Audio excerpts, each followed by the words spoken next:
So sa mga rason kung bakit madalas puntahan yung Baguio dahil sa ganitong klima, napakalamig at talagang napaka-presko ng panahon dito. Dahil sa tagalan ng panahon, hindi kami nakabalik ng Baguio. Ngayong araw, bumalik kami dito at ganito ang sitwasyon. Makapalamog, malakas na ulan, hindi na namin makita ang aming dinadaanan. Buti na lang araw kami dumaan dito, kung gabi malamang hindi na namin makita ang daanan dahil sa kapal ng hamog at lakas ng ulan. Dito yun sa Baguio kung saan kami pumunta ngayong araw na ito at meron kaming kaibigan na pupuntahan.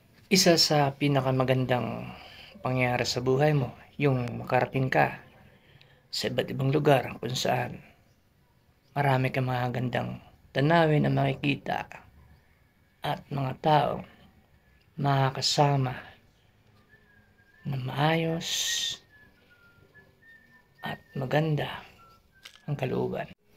Andito tayo ngayon sa Baguio para mag-unwind o may pinasyalan na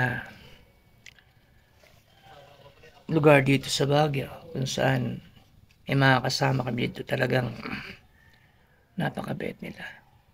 Pinatara kami sa bahay na napakaganda, tahimik, at talagang masasabi kong isa sa naranasan ko nung gabi na yun ay sobrang iba yung revelasyon o iba yung revelasyon ng pamumuhay.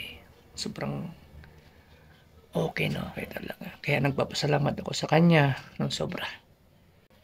Ngayong araw, kasi paalis na rin kami at isa sa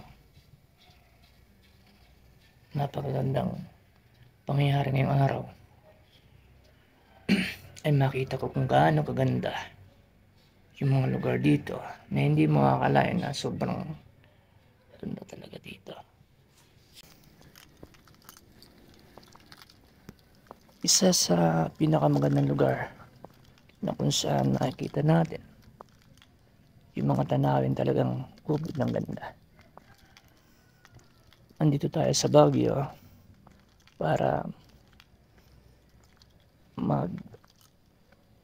pasyalan ng boss ko yung kaibigan niya. Kaya nakasama ako dito. Hindi ko ini-expect na ganito kaganda ang tanawin dito. Sobrang ganda, guys. Sabi ko nga, one day sana masama ko yung pamilya ko dito sa Baguio kung saan makakita din nila at maranasan nila na ganito kaganda ang lugar dito. One of the best town in the Philippines ata yung Baguio. Super ganda.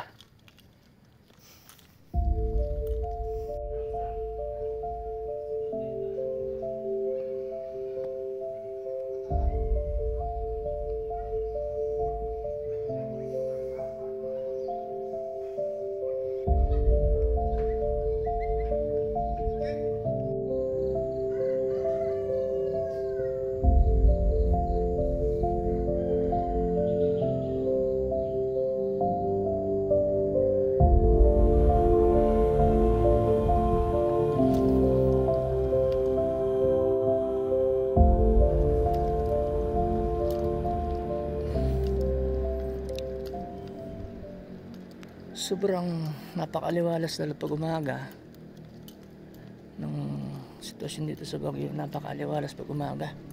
Ganito kaganda ang Baguio City pagdating sa umaga. Sobrang lamig ang panahon at talagang sabi ko na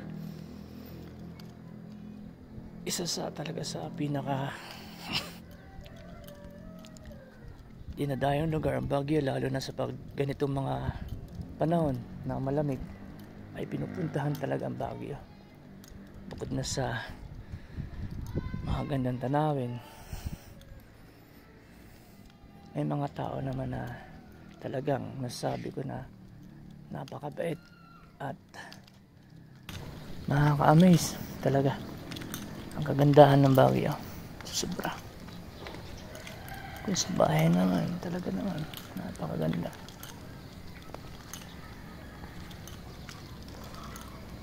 So sa mga rason kung bakit madalas puntahan yung Baguio, dahil sa ganitong klima, napakalamig at talagang napaka-presko ng panahon dito. Kahit na matraffic yung lugar, bawi naman sa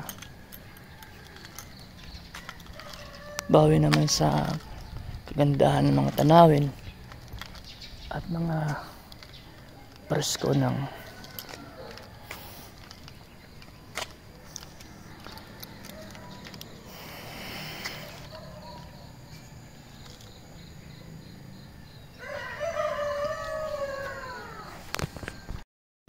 isa sa mga rason kung bakit tayo nagiging masaya ang ating buhay. Dahil sa pangarap na unti-unti nating natutupad at pangarap na nais makamit. Isa lang naman ang ating pangarap sa buhay ang maging masaya ang ating pamilya. Isa na ako doon na sana dumating ang panahon na makasama ko sila dito sa Baguio. At masasabi ko naman na at pinapangarap ko din na sila ang nandito. Isa sa pinakamagandang lugar sa Pilipinas, ang Baguio. Mararanasan mo ang sariwang hangin at lamig ng panahon dito sa Baguio. Isa lang naman ang pangarap ko, ang makasama ko ang pamilya ko dito sa lugar na ito. Kung saan masasabi ko na masaya ako, makasama ko sila at ikutin ang lugar na ito diyan sa Baguio.